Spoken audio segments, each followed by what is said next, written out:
this is the year of 68 and all these incredible things were happening. We were the 60s new left. We'll change the world, turn it, Paris, Rome, Berlin, we will fight, we will win. All this stuff. And there was Che, as this guy he'd been a revolution.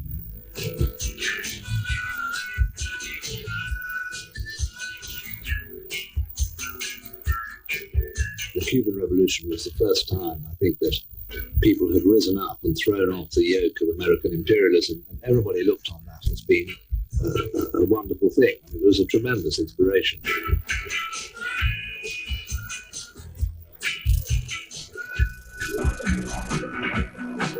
I think a lot of the people who were there were not terribly sure of quite who he was or quite where he came from, but they knew that he was a revolutionary, somebody who was prepared to fight and die to change the world, and that was enough. His image was incredible, and this was the amazing thing about him, was his image. He had the beard and the hair. I mean, he looked like a guy at a Grateful Dead. He was somebody who represented something that was going on across the world, a vision of a new and different world. And in some way, Che, for many different people in many different places, represented that desire, that yearning. He was a romantic hero of the left. There was one story I remember of a very, very rich family in Kensington, which had 3 daughters, all of whom had become revolutionaries. And the most revolutionary of these daughters, on the day that Guevara died, painted in lipstick on a huge mirror the words, "I can't live without Che."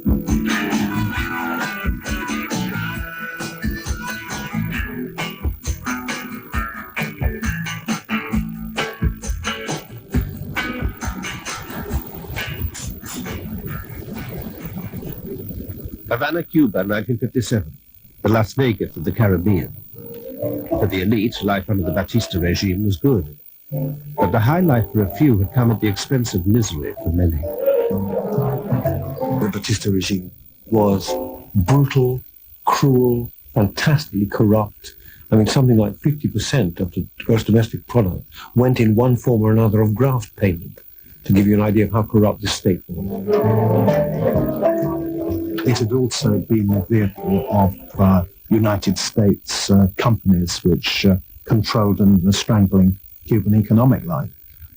It had been the vehicle of corrupt interests and indeed even the US mafia.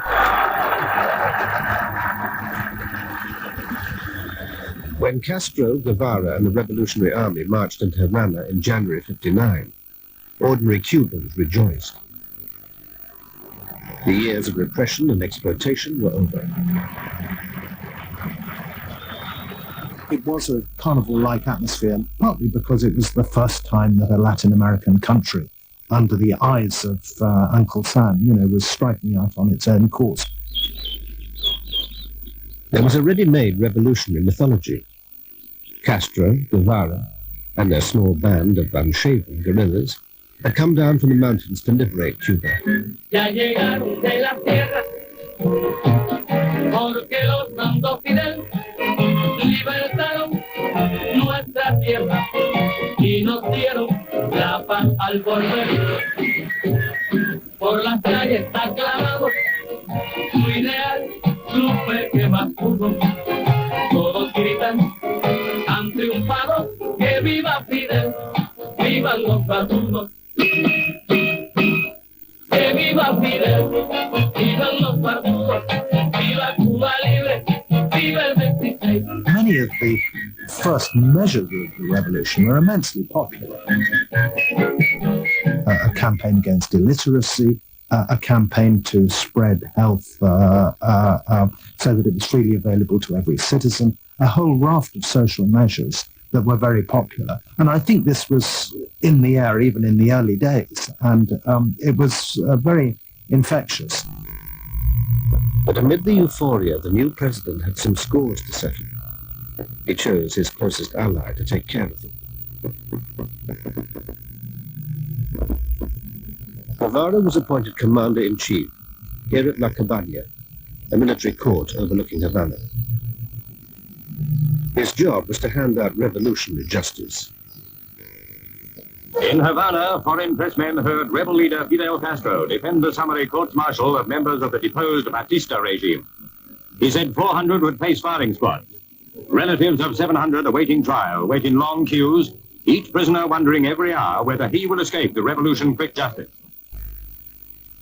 Despite the skepticism of foreign journalists, Guevara had no doubt that he was doing what was best for Cuba.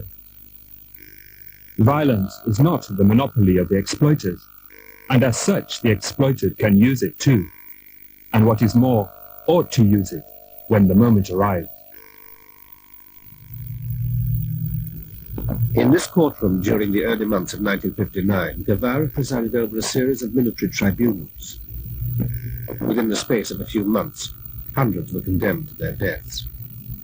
En la cabaña fue el sitio donde más ejecuciones hubo en Cuba. Muchas de estas ejecuciones fueron de una grandísima violencia. Y Guevara fue con Raúl Castro y con Ramiro Valdés, aparte de Fidel Castro, la persona. At La Cabaña, the new government put on several spectacular show trials.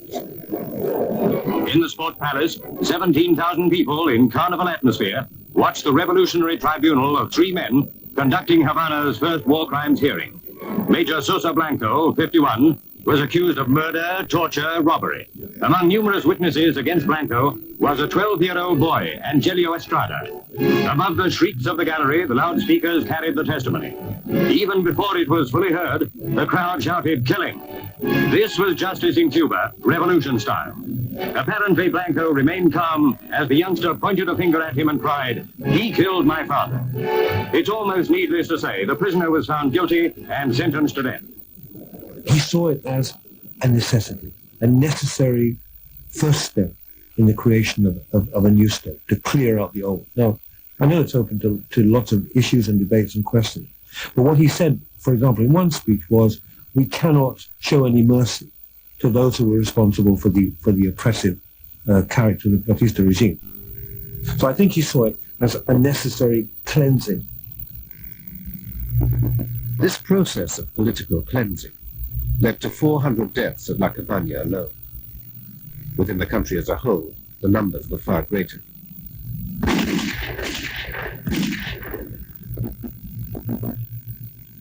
This was not the dilemma of conscience for him. This was not the dilemma of cruelty, of ruthlessness for him. He thought that the death penalty had to be used for revolutionary purposes, period. For a ruthless revolutionary, Guevara came from a surprisingly comfortable background. He'd been born Ernesto Guevara, a son of well-to-do parents in Rosario, Argentina. A sickly child, he suffered from asthma from an early age. The name Che, a slang term from Argentine, was given to him years later by his Cuban guerrilla comrades. At the age of 26, Guevara left his home in Argentina and set off on a tour of Latin America. It was now that his view of the world began to take shape. He was only semi-political at the time when he first undertook that long trip. He was learning an awful lot every mile he went about the conditions of this vast and also very various continent. And he was seeing moments of landlordism, of corrupt military dictators wherever he went.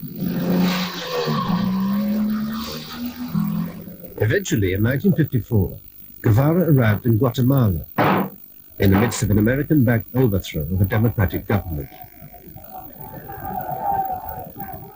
He saw how, in his eyes, a reformist government that was doing what should have been done for the people fell as a result of the CIA organized offensive. This, in a sense, is his first political awakening.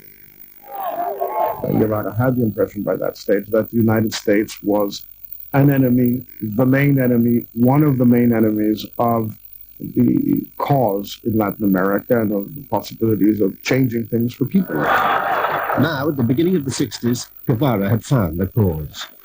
Along with Fidel Castro, he had made a revolution in America's backyard. And they both knew that the U.S. was not going to take it lying down. We are part of America, and yet we are different. They will threaten us. They will aim their guns at us. We will not retreat. There will be more and more of us. The whole progressive world is with us. We will defend ourselves, and we will win. The United States utterly detested this Cuban government, and really it became a complete obsession. It was precisely because the Cubans were so close, not just geographically, but like sort of cousins and American cousins, and that they had turned against the American way of life, as it would be seen from Washington. Imagine the impact of a successful armed rising against an American-backed state. What's it going to look like in Bolivia, in Peru, in Mexico, in Nicaragua, if a movement against the people placed there with all the support and all the might of the American state behind them, if they're overthrown by an armed rising from below? Well, everybody's going to want to do it. This little island produces more sugar than any other country in the world. The U.S.'s first response to the uprising was to impose an economic blockade on Cuba. Cuba was, in every respect, a department of the North American economy. Its main product, sugar, was sold entirely to the Americans. The whole of Cuban trade depended on the United States. To cut it off was to cut off the jugular.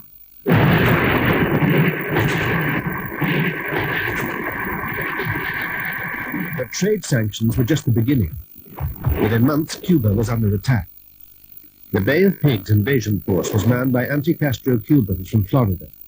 It was heavily backed by the CIA.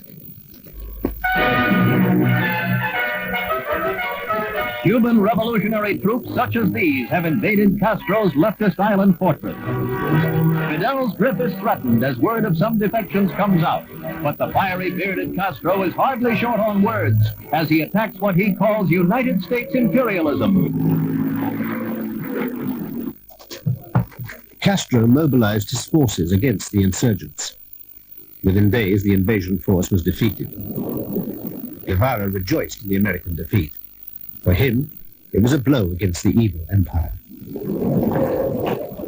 Que Playa Girón es un símbolo para todos los pueblos oprimidos. Playa Girón es la primera derrota del imperialismo en América Latina, pero también es una de las primeras derrotas del imperialismo en escala mundial. Just 3 months after the Bay of Pigs, Guevara was finally to come face-to-face with the enemy. It was August 1961. Guevara, by now a government minister, arrived in Punta del Este, Uruguay, for a conference of economics ministers. Che was, of course, a great hit outside the conference on the streets of Punta del Este, with all the lovely Uruguayan and Argentine ladies following him around as he strode romantically through the streets in his fatigues. So they liked him. He was a star in his meeting of grave finance ministers. In public, Guevara did little to hide his hostility towards the American delegation. And in a speech to the conference, he predicted the imminent collapse of American capitalism. He got up and said that the revolutionary impulse was spreading across the continent and that there was nothing the United States could do now to forestall the eventual communization of the hemisphere. Richard Goodwin was an aide in the new Kennedy administration. He got his first close-up look at the notorious revolutionary at a reception that evening. He saw me smoking a cigar, and an Argentine, he told an Argentine who he knew and who I knew, came over to me and said that Jay saw you smoking a cigar, but he guessed you wouldn't dare smoke a Cuban cigar. And I said, you tell him I'd love to smoke a Cuban cigar, but we can't buy them in the United States. And so the next day in my hotel room, there was this box here, which was full of cigars, with a little note in Spanish that said, since I have no greeting card, I have to write. Since to write to an enemy is difficult, I limit myself to extending my hand. Through the Argentine intermediary, Guevara arranged to meet the young American in private. Well, I remember when we walked in the room, there was a chair facing a couch, and that's all. Furniture. So Jay walked over, he said, there are 4 of us and the only place for 2 people to sit. So he sat down on the floor. So I wasn't going to let him out-proletarianize me, so I sat down on the floor. And the very first thing he said to me, he said, you know, I'd like to thank you for the Bay of Pigs. He said, our support was uncertain, our hold on the country was shaky. You solidified the country behind us. You made it possible for us to get rid of our middle-class opposition. That was a great breakthrough for our revolution. So since he was obviously right, I just said, you're welcome. At the end of a 4-hour meeting, Goodman sat down and wrote a memo to the president. He explained that Guevara had come to make the Americans an offer. The conversation with Guevara indicates that Cuba is undergoing severe economic stress and that Cuba desires an understanding with the U.S. Guevara admitted that the economic embargo had brought the Cuban economy to its knees. They were desperate. In return for lifting of the blockade, Cuba would end its one-party system and introduce free elections. They were genuinely concerned to try and end the blockade and to try and end also the military threats. They would have liked to strike a deal. They would have been prepared to compromise so long as they could preserve Cuban sovereignty and preserve the major social gains of the I was up all night, and the helicopter brought us into the White House lawn where Kennedy was waiting, and I walked with Kennedy up to his office. And he opened it himself, he opened it and he said, are they good? I said, hell, they're the best. So Kennedy immediately grabbed one and bit off the end and lit it.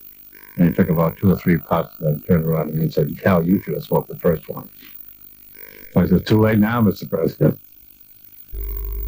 But despite their shared taste for Havana cigars, Kennedy wasn't interested in any deal. Feelings in the country and in the administration, which had just suffered a terrific defeat at the Bay of Pigs, of course, a few months earlier. The chemistry of the atmosphere wasn't right for it. Although it was a pretty good deal for the United States, actually. But though it may have seemed like a good deal, Goodwin argued against accepting it. Along with the first note, he sent a second memo to the president. It argued not just for a tightening of the trade blockade, but also for military pressure.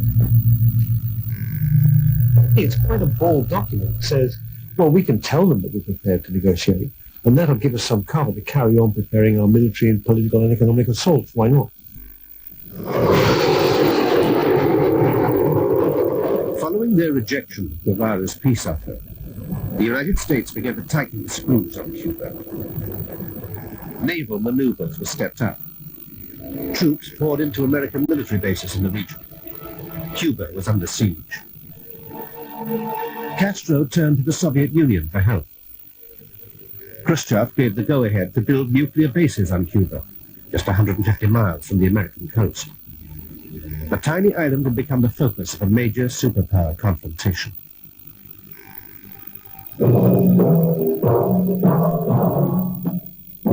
No one can be sure that he and his family will still be alive at this time tomorrow.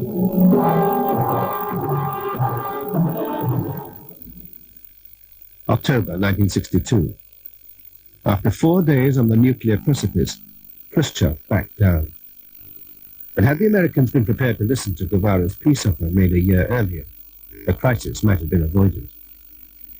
I think there's no question but that the Americans took us to the brink. I mean, they interpreted the offer as weakness. That's quite clear. And there's no doubt that that Cuban Missile Crisis was probably the most perilous nuclear crisis there's ever been. And there's no doubt that the Soviet Union would not have put its missiles, or attempted to put its missiles into Cuba, if there'd been already an understanding between Havana and Washington. If the Americans had taken it seriously, if they had reopened negotiations with the Cubans, then undoubtedly things would have been different. But it's a tremendously big if.